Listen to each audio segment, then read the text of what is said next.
وبرحب بمجلس إدارة النادي الأهلي والكابتن محمود الخطيب. مبروك للأهلي، مبروك لمصر، مبروك لنا كلنا.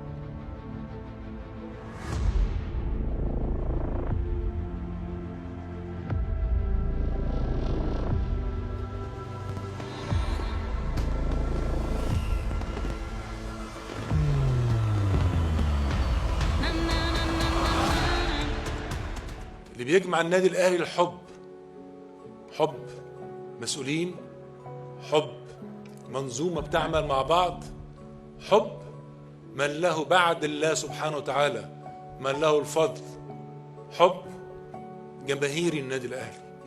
جماهير النادي الأهلي تستحق، هي دي الجماهير، أو هو العنصر المشترك. كلنا زائلون، وجماهير النادي الأهلي بيتوارثوا حب النادي.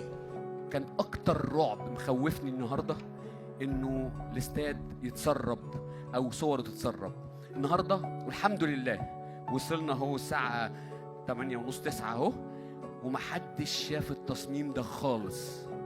ودلوقتي جمهور النادي الأهلي كله هيشوف تصميم استاد النادي الأهلي الجديد.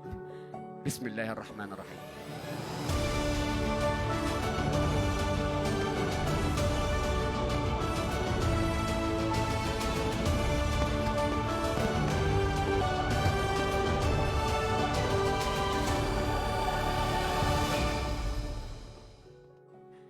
طول الوقت واحنا بنفكر جوه المفاوضات انه ازاي النادي الاهلي دايما يبقى واخد كل حقوقه، وانه يعمل مساحة قوية جدا للاستثمار.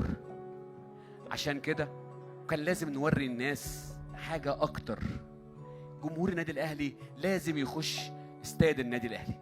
في لحظة زي دي هنبدأ بيها وننهي خالص كلمة حلم استاد النادي الاهلي، انه الحلم خلاص ما بقاش حلم، بقى حقيقة مكتوب عليها وهيتكتب عليها لكل جمهور النادي الاهلي. عاشق للكيان، اسمك محفور على جدران استاد النادي الاهلي. محمود ابراهيم الخطيب.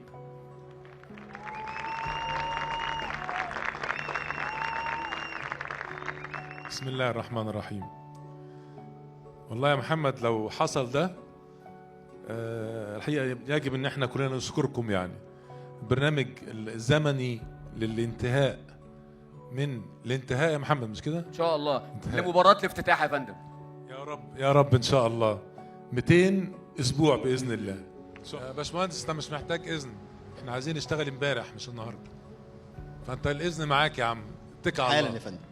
اتكل على الله ان شاء الله.